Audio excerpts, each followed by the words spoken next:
ጤና ይስጥልኝ። እንዴት ሰነበታችሁ? እግዚአብሔር ይመስገን እኔ ደህና ነኝ። የአማራ ፋኖ ብሔራዊ ንቅናቄ ከአምቡላንሶች በስተቀር የተሽከርካሪ እንቅስቃሴ ገደብ ካወጀ ዛሬ ግንቦት 23 2018 ዓ.ም ሶስተኛ ቀኑ ላይ እንገኛለን።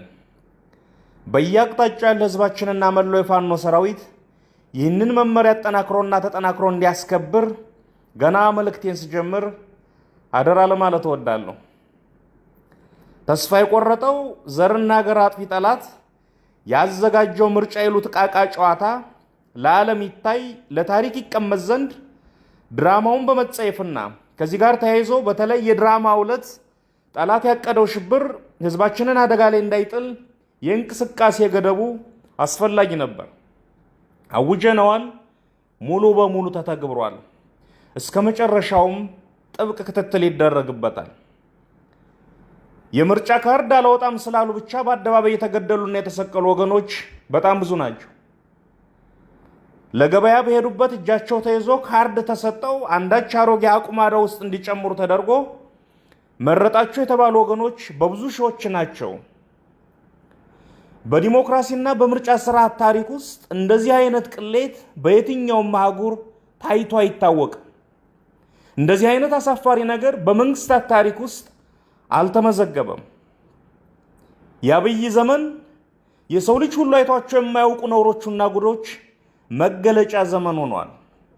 ሰውየውም ጉድ፣ ስብስቡም ጉድ፣ ድርጊታቸውም ጉዶች ናቸው።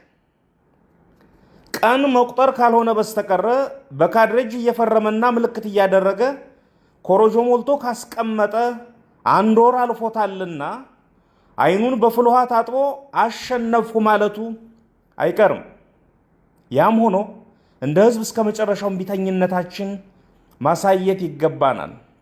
ይህንን ዘረፈጅ ስብስብ እምቢ ማለት ያስፈልጋል።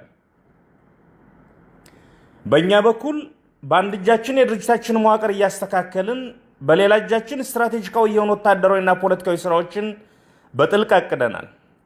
ወደ ተግባርም እየገባን ነው።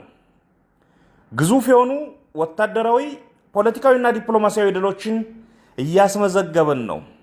በመጪዎቹ ወራት ይለይልናል። ህዝባችንም ለዚህ ይዘጋጅ። ከጥይት በላይ ፍርሃት በየቀኑ ደጋግሞ ይገድላል። ይህ ትውልድ ከአንድ መራራ ሐቅ ፊት ቆሟል። ወይ ህልውናውን ወይ ጥፋቱን ይመርጣል። ህዝባችንና ቀያችን የሀያላን ሀገራት ድሮንና የዘመናዊ መድፎች የመግደል አቅም መሞከሪያ ሆኗል። ይህ የመጨረሻው ምዕራፍ ነውና ሁሉም ይዘጋጅ። ሁሉም አማራና ኢትዮጵያዊ በእጁ ያለውን ሁሉ ወደ ጠላት ሊወረውር የሚገባው ወቅት ላይ ነን። ብዙ ጊዜ ህዝብ በእጁ ያለውን አቅም በውል ስለማይረዳ ወይንም እንዳይረዳ ስለሚደረግ የአብይ አይነት ጭራቆች ተጨማሪ የመግደያ ዕድሜ ያገኛሉ። ከፈጣሪ በታች ትልቁ ኃይል ያለው ህዝብ መዳፍ ላይ ነው። አምባገነኖች በቁጣ ያልተጨበጡ የህዝብ መዳፎች ላይ ይፋፋሉ። በእኛና በነፃነታችን መካከል ያለው ግድግዳ ፍርሃትና ጥርጣሬ ነው። የደፋር ጭቁን የለም። ቀጥ ብለን እንሄድበት፣ የፍርሃት ግድግዳው ይወድቃል። ህልውናችን ይረጋገጣል። ሀገርና ባንዲራም ያርፋል። ወታደራዊ ስራችን ዋናው ስራችን ነው። ስትራቴጂካዊ ጉዟችን ለማሳለጥ ማዘጋጀት ያለብንን አዘጋጅተን ጨርሰን የማሟሟቂያ እርምጃ ውስጥ ነን። የፖለቲካ፣ የህዝብ ግንኙነት፣ የፕሮፓጋንዳና የዲፕሎማሲ ስራችንም እንደዚሁ መልክ እየያዘ ነው። ዲያስፖራው ውስጥ ያለውን ግዙፍ አቅም ለመጠቀም የሚሰሩ ስራዎችም በሚቀጥሉት ወራት ውስጥ ከሚከናወኑ ዋና ዋና ትኩረቶቻችን መካከል ይሆናሉ። በአንድ መቆም ዘመን የወለደው ግዴታ ነው። ያለበለዛ በየተራ መጥፋት ዘመን ያመጣው ጣፋንታ ይሆናል። በሀገርና በቀጠና ደረጃም የዛሬ መቀራረብ ለነገ አብሮነትም ዋስትና ነው። እኛ ማንም ርዕዮተ ዓለም ጽፎ ሰጥቶን ትግል አልጀመርንም። አንድ መስመር ሐሳብ፣ አንድ አንቀጽ ርዕዮት ከማንም አልተዋስንም። በራሳችን መስመር በራሳችን መንገድ አብዮት አስነስተን እዚህ ደርሰናል። ለህዝባችን የሚበጀውን ነገርና የትግላችን ቀይ መስመሮች ጠንቅቀን እናውቃለን። ከዓላማችን ፈቅ ሳንል በብልሃት እንጓዛለን። አንዲት ግራም ጥቅማችን አሳልፈን አንሰጥም፣ የሰውንም አንነካም። በዙሪያችን ከተገኘ ግን ጤዛም ብትሆን ልሶ አቅምን መፍጠር፣ አቅምን መገንባት ያስፈልጋል። በተረፈ ከሌሎች መንግስታትና የፖለቲካ ኃይሎች ጋር የሚደረግ ግንኙነት ግዴታም ጭምር ነው። ምክንያቱም ነገ መንግስት ነንና የቀጠናውን ኃይሎች ነክሶ ጨርሶ ብቻውን የቆመ ሰውና ስብስብ ከማን ጋር መቆም እንዳለብን ሊነግረን አይችልም። አንድ ሊያጠፋ ሲያደባ ኑሮ ምቹ ጊዜ ያገኘ መስሎት በይፋ በአደባባይ ሊገል ለዓለም ነግሮ የመጣ ሰው እንዴት ከከበደና ካለሙ ጋር ቁምም አትቁምም ይልሃል? ምን አገባው? የአማራ ብሔራዊ የህልውና ትግል ለሌሎች ወገኖች ተስፋ እንጂ የስጋት ምንጭ አይሆንም። አማራ ብቻውን ታግሎ ማሸነፍ ይችላል። የአማራ ብቻ ሀገረ መንግስት መፍጠር ግን አይችልም፣ አይገባምም። ምክንያቱም ኢትዮጵያ የልዩ ልዩ ወገኖች ሀገር ናትና። ስለዚህ ዓላማውንና ጥቅሙን ከማይጸረሩ ኃይሎች ጋር የሚያደርገው ትብብር ፍጹም ጤናማ ነው፣ ይቀጥልበታል። እኛ በፍጹም ወንድማማችነትና በጊዜ የለንም መንፈስ ስራ ላይ ነው ያለነው። የፖሊት ቢሮ ተከታታይ ስብሰባዎችን እያደረገ አቅጣጫ እየሰጠ ነው። ለልዩ ልዩ ጉዳዮች ኮሚቴዎች ተዋቅረው ስራ እየሰሩ ነው። አፋብን ስራ ላይ ነው። ከዚህም ከዚያም የሚሰሙ ድምጾች ደግሞ ይኖራሉ። ትግሉ እስካለ ድረስ ይቀጥላሉ።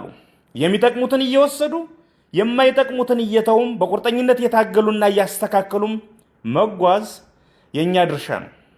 አንድ ድርጅት አቁመናል። የትም አቅጣጫ ጉንፋን ቢገባ በተቋሙ ይታከማል።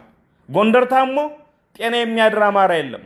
ጎጃም ጎብጦ ቀና የሚል ትግል አይኖርም። ስለሆነም ኮሽ ሲል ድርጅቱ ፈጥኖ ደርሶ ያስተካክላል። አንዳንድ ተፈጥሯዊ የትግሉ ሂደት ወይንም ድክመቶቻችን የፈጠሯቸው ችግሮች ብቅ ባሉ ቁጥር ጠላት የምንወድቅ መስሎት የአፍታ የቀበሮ ደስታ ውስጥ ይገባል። በደምና ባጥንት የተሰራ በሰቆቃ የተጠራ አብዮት ያለነው ቦታ ሳይደርስ አይወድቅም፣ አይቆምምም። ቁርጣቸውን ወቁት። ይህን ትግል እኛ ሰዎቹ ብንተወው በአብዮቱ የጋለው ምድር ላይ ይህን ትግል እኛ ሰዎቹ ብንተወው በአብዮቱ የጋለው ምድር ያበቀላቸው ዛፎች የሚያስቀጥሉትና ዳር የሚያደርሱት ያክል ማሸነፋችን ላይ ተጠራጥረን አናቅም። የታሪክ ምህረት አልባ ጉዞ ያስነሳው ማዕበል የሚያቆመው ድል የተባለ መዳረሻ ብቻ ነው።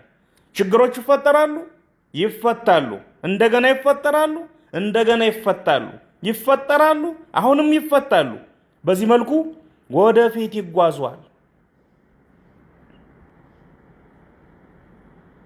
ይህ የትግል ተፈጥሮ የህይወት ቀመር ነው። በየደረጃው ያለን መሪዎች እንበርታ። አይናችን ግባችን ላይ ለቅጽበት ማንንቀል። ጓዳችን ዋርካው ምሬ ወዳጆ እንደሚለው መሪና መንገድ አንድ ናቸው፣ አላፊ አግዳሚው ይረግጣቸዋል። ይህ የመሪ ወጉ የመሪነት ደሞዛችን ነውና በፈገግታ ተቀብለነው በኪሳችን መተነው ወደፊት መጓዝ ነው። ትልቁ ምላሽ ምንም አለመመለስ ነው እንዲሉ ጫጫታና ግርግር ትኩረታችን ሳይሰርቀን ለሁሉም ነገር ምላሽ መስጠት ሳይገደን ወደፊት መጓዝ ነው። ጽናት ከስናይፐራችን በላይ የድላችን በር የሚከፍት ቁልፍ ነው። በጎ ምኞቶች ጫፍ የሚያደርስ የራሳቸው እግዚአብሔር አላቸው። በጎ ምኞታችን ላይ ሐቀኛ ጥረት ከጨመርን ድል ያለበት ሀገር ካፍንጫችን ይቀርባል። ይህ የመሳሪያና የቅንነት አብዮት ነው። ቅንኖን ቅንነት የማያከስር ፖለቲካችን ያልተጠቀመበት ሀብት ነው። ውድ የአማራ ሕዝብ ሆይ አይዞህ በርታ። እነዚህ ዘረፈጆች ይንበረከካሉ፣ እናንበረከካቸዋለን። ውድ ኢትዮጵያውያን ወገኖቻችን ሆይ አይዟችሁ በርቱ። ከተባበርን ያናፋል እንጂ ቅሽም ጠላት ነው ያለን። እናንበረከከዋለን። በያለንበት እንነሳ። ይህን ጸረ ሰው ቡድን ከዙፋኑ ላይ እናንሳ። ጭቆና በካቴናም በምቾትም ይመጣልና ሳንዘናጋ በአንድ እንነሳ።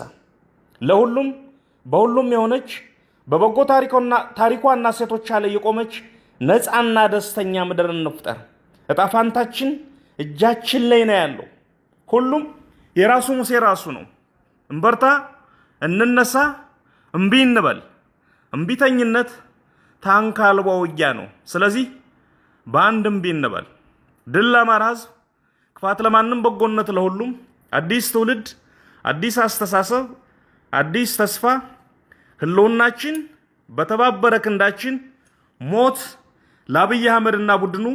ግንቦት 23 2018 ዓ.ም አርበኛ ዘመነ ካሴ